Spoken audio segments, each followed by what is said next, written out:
నమస్తే. This is Shaurya. Welcome to our channel. ఈ రోజు మనతో పాటు సీనియర్ జర్నలిస్ట్ దాము బాలాజీ గారు ఉన్నారు. వారితో మాట్లాడదాం. నమస్తే సార్. నమస్తే.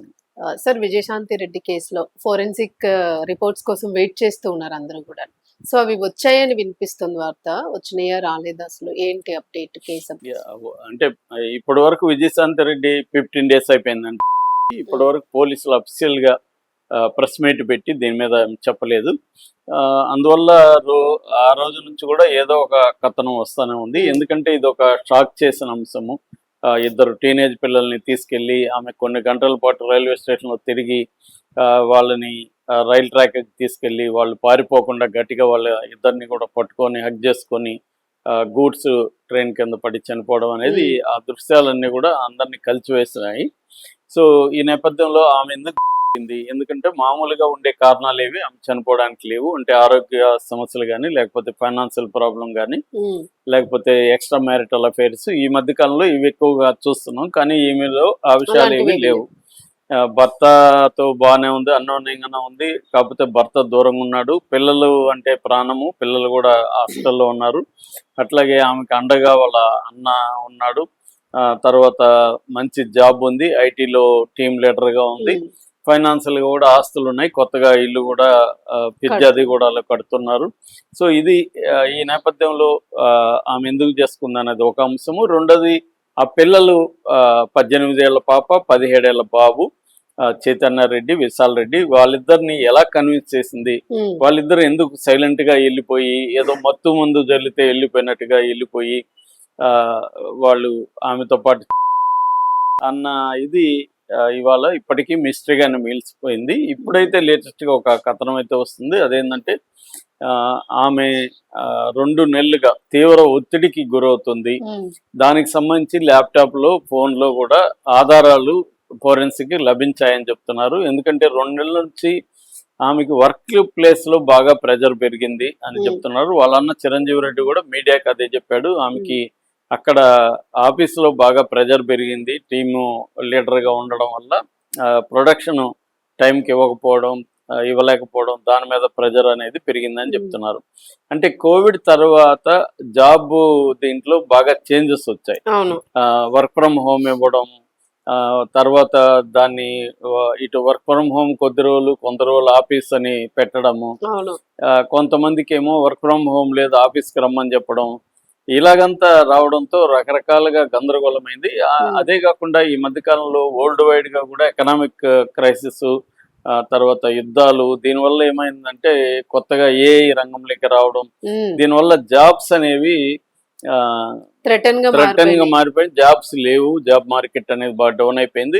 ఉన్న వాళ్ళ మీద ప్రెజర్ కూడా బాగా పెరిగింది, కాస్ట్ కటింగ్ వీటి కోసం. దానివల్ల నేను చూసిన వాళ్ళు చాలా మంది కూడా చాలా టెన్షన్గా ఫీల్ అవుతున్నారు. వాళ్ళకి రకరకాల మానసిక ఇబ్బందులు వస్తున్నాయి, ఇరిటేషన్ వస్తుంది, వాళ్ళతో మాట్లాడితే మనల్ని కరిసెట్టుగా ఉంటారు అంటే. ఎందుకంటే ఇది ప్రెజర్ అనేది వాళ్ళ మీద బాగా పెరిగిపోతుంది. సో ఎన్ని గంటలు అనేది సంబంధం లేకుండా ఎప్పుడంటే అప్పుడు పనిచేయాల్సి వస్తుంది. వాళ్ళకి అసలు రిలాక్స్ కానీ వేరే లైఫ్ కానీ ఏమీ ఉండట్లేదు. మళ్ళీ సాటర్డే సండే హాలిడేస్ అంటారు కానీ అక్కడ కూడా మళ్ళీ వాళ్ళకి ఫుల్ పనులు ఉంటాయి. ముఖ్యంగా స్త్రీలు అయితే ఇంకా ఎక్స్ట్రా పనులు ఉంటాయి. స్త్రీలకి సాటర్డే సండే కూడా హాలిడే, మళ్ళీ ఇంట్లో పనులు చేయాలి కదా.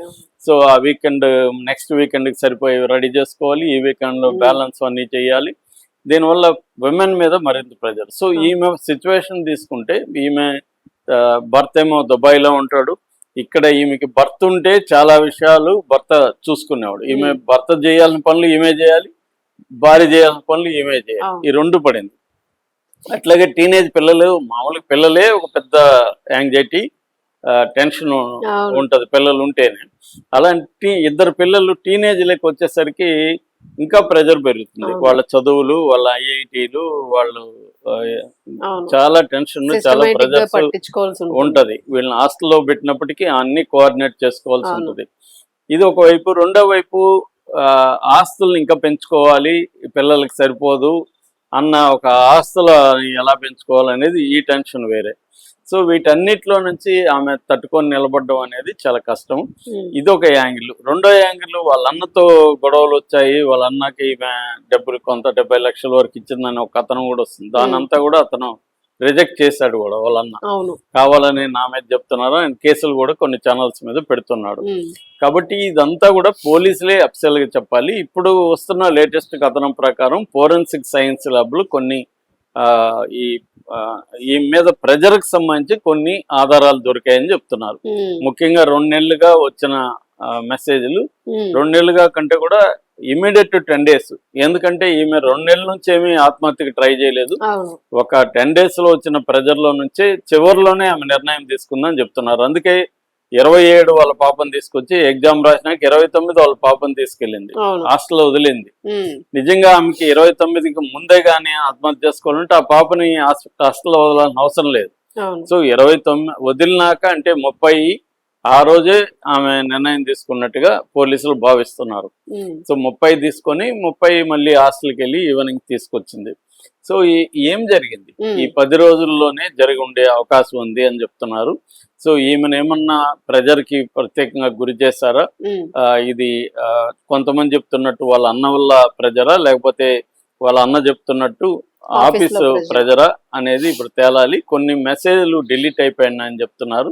ఇప్పుడు వాటిని రిట్రీవ్ చేసే కార్యక్రమంలో ఉన్నారు. ఆ మెసేజ్లు కూడా వస్తే ఈమెకి ప్రెజర్ ఎక్కడి నుంచి వచ్చిందనేది తెలుస్తుంది. ఇప్పటి వరకు రూల్డ్ అవుట్ చేసిందంటే పోలీసులు ఫైనాన్షియల్ ప్రాబ్లమ్స్ లేవు, భర్త నుంచి ఎటువంటి ఈమెకి ప్రాబ్లమ్స్ కానీ ప్రెజర్ కానీ లేదు. భర్త కంప్లీట్ గా ఈమె మీద డిపెండ్ అయ్యి ఈమె మొత్తం కూడా చూసుకునేది. భర్త శాలరీ కూడా ఈమె అకౌంట్కి ఇచ్చేవాడు.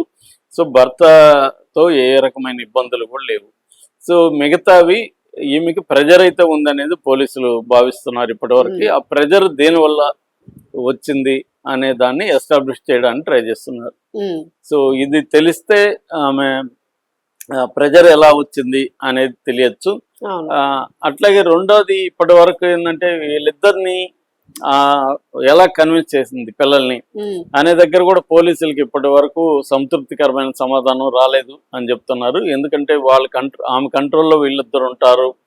సో ఆమె ఏం చెప్తే అది చేస్తారు కాబట్టి ఆమె రమ్మంటే వెళ్ళిపోయారు అనేదే చెప్తున్నారు. కానీ అందరికీ కూడా డౌట్ ఏంటంటే ఇవాళ చిన్నపిల్లలే తల్లిదండ్రులు మాట వినట్లేదు. సో ఇంత పెద్ద వాళ్ళు పైగా యాక్టివ్, పాప బాగా చదువుతుంది, బాబు బాగా యాక్టివ్ గా ఉంటాడు. అలాంటి వాళ్ళు కనీసం ఆర్గ్యుమెంట్, గొడవ, ఏడుపులు, ఎమోషనల్ డ్రామాను ఇవేవి లేకుండా ఈమె కంటే ప్రెజర్ ఉండొచ్చు, చనిపోవాలనుకోవచ్చు. వాళ్ళిద్దరూ ఆమె కోరికను వీళ్ళెట్లా ఏమీ ప్రతిఘటన లేకుండా ఎట్లా వెళ్ళారు? ఎందుకంటే రైల్వే స్టేషన్ లో నోట్ కూడా లేదు, ఈ ప్రెజర్ వల్ల నాకు ఇలా అది కూడా దాంట్లో కూడా ఏం లేదు, కారణం ఏం లేదు. మామూలుగా అయితే నాకు బతకాలని లేదని మాత్రమే రాసింది. బతకాలని ఎందుకు లేదు అనేది ఆమె ఏమీ రాయలేదు. ఏ కారణాల వల్ల బతకాలని లేదు అది ఆమె అది కానీ రాసేస్తుంటే అసలు ఇబ్బందే లేదు, డే 1 లో తెలిసిపోయేది. అది రాయలేదు. సో అందువల్ల ఇప్పుడు ఇంకా తేల్చాల్సి ఉంది. కానీ పోలీసులు ఏమో సైలెంట్ గానే ఉన్నారు. ఎందుకంటే ఫోరెన్సిక్ డిపార్ట్మెంట్లు మనకు తక్కువ ఉంటాయి. మామూలుగా ఇప్పుడు బిఎన్ఎస్ కొత్త చట్టం వచ్చినాక ఎవరి డిస్ట్రిక్ట్ కి 2 ఫోరెన్సిక్ ల్యాబులు పెట్టాలనేది వాళ్ళు టార్గెట్ కు పెట్టుకుంది బీజేపీ ప్రభుత్వం. కానీ ఇప్పటి వరకు అదేమి లేవు. అందువల్ల ఫోరెన్సిక్ సైన్స్ ల్యాబ్ మీద విపరీతమైన ప్రెజర్. ఈ మధ్య అది తగలబడింది కూడా హైదరాబాద్ లో. దానివల్ల కూడా వాళ్ళకి ఇంకా లేట్ అయ్యే అవకాశం ఉంది. మరి దాంట్లో ఈమెకి సంబంధించిన ఉన్నాయా లేదా కూడా తెలియదు. సో ఏదేమైనా ఫోరెన్సిక్ ఇది బయటకు వస్తే కొన్ని నేనైతే దీంట్లో ఏదో గ్రౌండ్ బ్రేకింగ్ వస్తుందని అయితే అనుకోవట్లేదు. ఓన్లీ ప్రెజర్ అనేది ఆల్రెడీ వచ్చేసింది. ఈ ప్రెజర్ దేని వల్ల అనేది మాత్రం చెప్తారు అనుకుంటా ఉన్నాను. ఇంకా వ్యక్తులు బాధ్యులు అనే వ్యక్తులతో అయితే ఎక్కడ కథనం మామూలుగా పోలీస్ స్టేషన్ లో లీక్లు అయిపోతాయి. వాళ్ళకి తెలుసుంటే ఎవరో కానిస్టేబుల్ వీళ్ళు క్రైమ్ రిపోర్టర్లు లీక్ చేస్తారు. కాబట్టి లీక్ లేదంటే అర్థమైందంటే ఆమె ప్రెజర్ తోనే చనిపోయింది. బట్ ఆ ప్రెజర్ కారణం అనేది క్లియర్ గా ఇంకా ఎస్టాబ్లిష్ కాలేదు.